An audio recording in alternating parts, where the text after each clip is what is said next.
Well, that one was interesting. What do we all think? Well, I personally You love go it. first, Jacopo, mate. So yeah, Oh, all right. you go. Because I mean, I chose the track, so I'd rather let you guys speak first about the tracks and let me know what your thoughts are. All right. So I was quite interested to hear the song by Architects. They're a band that I listened to, I guess about 10 years ago around the release of Hollow Crown, their really heavy stuff, which I loved at the time. This is very different. Again, all these kinds of bands that we've been discussing also in the previous episode, like The Devil Wears Prada, Bring Me the Horizon. Mm-hmm. Yeah. While She Sleeps, everyone's kind of mutated their sound. Architects, again, has gone softer than they used to be. I think it's a catchy song, again, quite good. Not something that I'd probably listen to. Nice work from Architects, also coming back from obviously the death of Tom Searle and being able to continue as a band after that loss is quite, it's quite a feat. So yeah, props to them. Awful. Can we talk a bit more about that loss, because that's someone who's not really listened to Architects, and I'm sure people who are listening don't know about that loss. So can you expand on that? Yeah, so Tom Searle was the lead guitarist, keyboardist, and the brother of the lead not the lead vocalist of the drummer, percussionist Dan Searle. So he was a member of the band from the very beginning of their history, and unfortunately died of cancer in 2016. No, really, that's shocking, isn't it? It's awful when you hear about stuff like this. They got the world at their feet, and then something like that happens, doesn't it? It's awful. Yeah, it's a terrible disease. I don't want things to necessarily get excessively personal, but I lost my father from cancer, so I understand the pain. I think losing a brother is probably something completely different. So I don't think there's any need to compare, of course. Yeah, no, it's a difficult one, isn't it? I think. Yeah, it's awful. I think. I don't know if you guys listened to Holy Hell, their last album in 2018, the one that came out. There were a lot of personal lyrics in there. You can see that there was a lot of pain, especially. What was one of my personal favorite tracks, and this is what really got me into the new style of Architects, was actually the Holy Hell album, and was Doomsday. Right. That track, Doomsday, was Doomsay's a tune. Absolutely amazing. That's probably the only song I've heard by Architects was Doomsday. Right. Yeah, whenever I was listening to that track, I always thought about the loss of Tom, and because that track, you can really feel the emotion in that track. It's almost like they somehow captured all of their emotions and put it into that album or put it into this track, and it was it's raw. Yeah, it's really. Do you know what? It's so true. There's a band. I don't know if you guys have heard of a band called Touche Amore. Yes. Oh, Jacopo loves them. Love them. Yeah. So Touche Amore had an album called Fourth Stage, Stage 4, sorry. And it's about his mother, like going through something similar, and she sadly passed away from it. But it's one of the best albums I've heard by that band. But I can't listen to that album because it's so raw, it's so there, and it's recorded during when the lead singer is going through this horrendous time in his life, and it's too much. Like it's not that I'm ignoring it. It's just I can't bring myself. It just makes me too sad, almost like it's. Yeah. But it's such a good album. It's so good, but it's just. It's really, no, you're right. I think it's the same with Biffy Clyro with Puzzle, the album Puzzle. So they wrote it. Well, Simon Neil wrote a lot of the lyrics and a lot of the music, and he wrote it just after his mum died, and he just went into this. I think he just locked himself away and just wrote. Yeah. And you can hear some of the lyrics are just really, really personal. And I think that actually makes the music like it carries weight. Yeah, it carries weight. You can feel it, and you can hear it. And I think it means when it's that emotional and it has actually like a connection and a meaning and almost a purpose, then I think it makes the music better to listen to as a someone rather than just random lyrics talking about, you know, chasing girls or whatever it is. Well, but this is it. Yeah, although it's not the only emotion or event, of course, that can produce good music. You know, if we look at it in those terms. Yeah. But yeah, you know, you got me thinking also about Skeleton Tree, which is, you know, one of my favorite albums by Nick Cave, which came out after he lost his son. And, you know, he says that he had written most of the songs before the death of his son, so that it didn't have a particular link, but it felt to me like it was very charged with that energy as well. Yeah. I think I've heard that album. Hear that energy, you can hear. Like, and I think, well, going back to Architects, I think with these guys as well, I think when it comes to Sam Carter, his vocals are so raw and raspy that, like, really, it's almost like it's almost like tortured, isn't it? Like, you can hear almost the way he's screaming those words. And I remember in Doomsday, you can really feel that emotion. But with this track specifically, I think he's really found a level where it's actually the clean vocals are really, really nice with that raspiness on top, and I really like that. It's really specific, and I think it's different to Ollie Sykes as well, because Ollie I don't think does it all the time in that sense. This sort of sound he does a lot of clean and then a little bit of unclean, but this is his natural voice, Sam Carter's, and it just comes almost naturally, and it's great. I think it sounds brilliant. Yeah, no, they sound great. I mean, definitely. From my end, like, to be honest, I thought that was absolutely wicked. I think it's almost like Architects. I've thought this a long time. I don't really listen to Architects very much, but they are like the UK, almost like A Day to Remember, but they're better than that. Like, I can see them being, what I mean by that is I can see them being as big as A Day to Remember, even if they're not even there already. I think they are there, to be honest. I think they're absolutely massive. They were playing Ali Pali, I think, before COVID hit. Yeah, so it was amazing. But that's a big deal. I was told that gig. It's a big deal. Brilliant. That really good. And really also, good. Like, they're really, and I've only ever heard Doomsday. Yeah. I do think that they're one step away from Bring Me the Horizon when it comes to level of, like, popularity, fame and recognition. Yeah, because Ollie Sykes is almost the god in this sort of genre in that sense. Yeah. He is, yeah. And he's created his own brand, but I think Sam Carter's not far away. I think he's getting there. And I think a lot of people know about Sam Carter, but he's not Ollie Sykes level yet when it comes to fame. But Bring the Horizon, I think these guys are, again, like Jacopo was saying about While She Sleeps, is only a couple records away from Bring the Horizon in that sense. Yeah. You know. Yeah, I feel like they're just a little bit behind, you know, like Bring Me the Horizon is still kind of trailblazing, but Architects, I don't think are following necessarily. I think they're going their own way. They're doing their own thing in their own direction. They're not trying to emulate Bring Me the Horizon.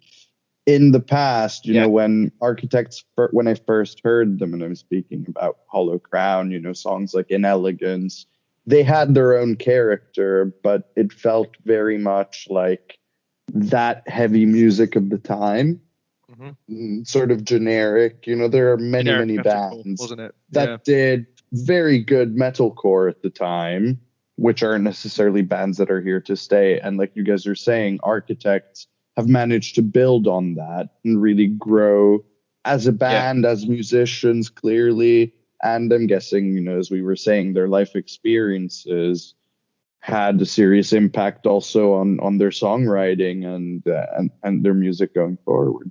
So, Jacopo, actually talking about this, I think that's really interesting. Oh, go on, Ben. You go first. I was just going to say, I mean, it's like music's all about, like, emotion. And when something tragically horrendous happens, like what happened there, it does come out in the music. And it does, and it is there. And I think there's been so many examples of which I can't really call upon in this particular moment of truly tragic stuff that's happened in a musician or a band's life. And it's like, and it comes out in the music, and it really, really does add. I think it's in a really, really crazy way, and this is going to sound mental, these things bring for better music, and it's because music's all about emotion and stuff. It's not like your sort of pop song where you've got a team of writers behind you who produce this song and then you just sing it. Like, there's so much rawity to it that I think really comes through. And I've seen so many examples of that, like with Touche Amore and this song and Doomsday and things like that. And even with like kind of Stone Sours and stuff, because obviously Corey Taylor was going through such a really bad stage in his life with alcoholism and stuff. Like, it really comes through, and you look back on it, it comes through. And it's what you were saying about Nick Cave, Jacopo. Like, it really is. It's not. I hate to use the word benefit because it's not a benefit, is it? Because we'd all rather that didn't happen in our lives and stuff. But you can understand what I'm trying to say in that it comes through right. And it benefits the song. And I know that sounds weird, but like, you know what I'm saying? Like it adds to the rawness, it adds to the emotion, it adds to the delivery, everything about it. It's just there. You know? I'm going to try and I'm going to steer the conversation away from that for a second, because I want to talk about the metalcore aspect and actually the musical aspect. Because I want to talk about the history of Architects, like Jacopo was talking about just a minute ago. And he was talking about how they've matured their sound, or they've found themselves a style of sound that they're going towards now, right? But bear in mind, you know, that if you look at some of their albums that came out in the mid 2000s or late 2000s, right, such as Nightmares, Ruin, Hollow Crown, etc., these are all metalcore albums, like pure metalcore albums. And if you look at someone like August Burns Red, we were talking about in last episode, who have been around probably with the same sort of timeline, really, if you think about it. And they've matured in their metalcore sound. And look at the Architects and look how far they've gone in that sense. It's very different what sort of directions they've taken. You know, August Burns Red have gone down the route of perfecting their metalcore sound, whilst Architects have almost gone, okay, this is our metalcore sound, and they're adding elements every album that are different. And now if you listen to something like Meteor now compared to one of their older tracks that you probably could tell me one of their better older tracks, because I don't really know them very well. But if you compare the two, it's almost like they're not the same band. Absolutely. No, but also the level of production and everything has changed completely. If you listen to An Elegance, you know, it's a song that I think is very, very good. It's one of my favorites. But the production value is not there if you compare it to these things. I think, like I said earlier, they went their own way. They're forging their own path, which I like. Maybe they're not, you know, really in line with my music taste like they used to be. I preferred what they sounded like in the past. That was more in line with my music taste. But going back to what Mike was saying about August Burns Red, I think August Burns Red has a very particular brand of metalcore with their capabilities and their talents. It just works very well. You know, Matt really brings it together with his kind of unique style of drumming as well. They have their own brand, and I think only very few bands could do things like August Burns Red does and kind of keep going with very, very similar music every time. And that's other bands would be stale. August Burns Red isn't stale. Yes, exactly. And that's something like I want to say about that, in the sense of metalcore as a genre. You know, that old school metalcore that we all know from the late 2000s, mid 2010s, etc. You know, there were some really cool bands that were going around at the time, and we were like, this is cool metalcore. A new band would come up, nice, cool metalcore. But then a lot of those bands died out. They died out, and they haven't really continued doing the same thing. They've either gone, like you've said, down the route of the Architects, the Bring Me the Horizons, the Devil Wears Prada, etc., or they've done the August Burns Red. But those who have, like August Burns Red and Partway Drive, for example, they've just perfected their metalcore sound, really. Yeah. You know, they haven't gone down this route, and they're the ones who are really holding the metalcore genre up in that sense, the old metalcore genre up in that sense. Yeah, but I feel like Parkway Drive lost out a little bit compared to the past. You know, I think if you look at Boneyards and what was the album called, Deep Blue, I think, It was. Yeah, Deep Blue. I think it's Deep Blue. It's got Karma on it, right? I love that album. Yeah, it's a much heavier sound, I think. I love it. Those two albums are, and that's amazing. I think they're fantastic, but I'm not sure they still have that strength. Like I was saying, I think August Burns Red is very, and I mean, I love them, so I guess I'm biased, but I feel like they've managed to really stay up there with the quality as well. Yeah, no, you're right. I think when it comes to popularity, though, Partway Drive somehow have managed to, I think, overtake August Burns Red when it comes to popularity. Really? And I feel like they sell out more venues. I think especially over here, maybe not in America, but especially over here, August Burns Red. You and I saw August Burns Red in a small venue in London. They weren't. It's not that big a venue. And in Partway Drive, that's sell true. out Parkway O2. Drive would be. Yeah, sure. Yeah, but I guess Parkway Drive was always bigger in that sense. Yeah. But I don't necessarily think that that's better. True. Yeah. But going back to Architects. It's not to slate Parkway Drive or Architects in any way. No, of course. Well, we're only just talking about the musical side. And of course, you have your what your tastes are. I have my tastes are, for example. And when I'm looking at now the ratings for this track, it took me a while to really think about, okay, what am I going to rate this track specifically? Because if I look at old Architects, I wouldn't rate any of their songs above a 7 personally, because I just don't like it. Apart from Doomsday, which for me is like a 9. So I love that song so much. I'll have to listen to it. Doomsday is phenomenal. But when it comes to this song, I think I'm going to probably rate it a 7.9 in that sense. Yeah, I really like the style. I think the style was unique. The drums were fast. The vocals are raspy. They have that synthiness in the background. It's heading towards that. That's more my style of metalcore. Don't be wrong, I love the old school August Burns Red, and they're carrying on, perfecting that sound. But I'm liking this sound too, because I think it's a bit more of a mature electronic / metal vibe that's going on. But yeah, Ben, what about you? What do you think? What would you rate this out of 10? That song has actually been added to the playlist for me. I have a playlist on Apple Music called Classics. All my favourite songs go in there. And it's not just favourite songs, it's just songs that I really like the sound of. They go in there, and that has been added. So, as a result, it's an 8 from me. An 8? Wow. An 8. Wow. That is impressive. Which I really enjoyed that. It's kind of like, is it metalcore, would you call it? For the idiot in the room, is it metalcore? I wouldn't call it metalcore anymore. Is it? I would say it's new British metalcore. Right. Okay. Because it's a very. I don't know any. I don't know many Mike American is coining new music terms. I'm making the genre up now, mate. That's what's happening. All right. We're forming music. No, what I was going to say is that I think we were talking about Architects, Brim the Horizon, and While She Sleeps. Those 3 British bands that are really making this style of music. They're all different. Don't be wrong, but they're all in line with each other in that sense. And I feel like that's British metalcore. In that sense, I think if you look at American metalcore and that sort of the old Architect style, I think they were copying those sort of American metalcore style. And I think they've made their own kind of music here.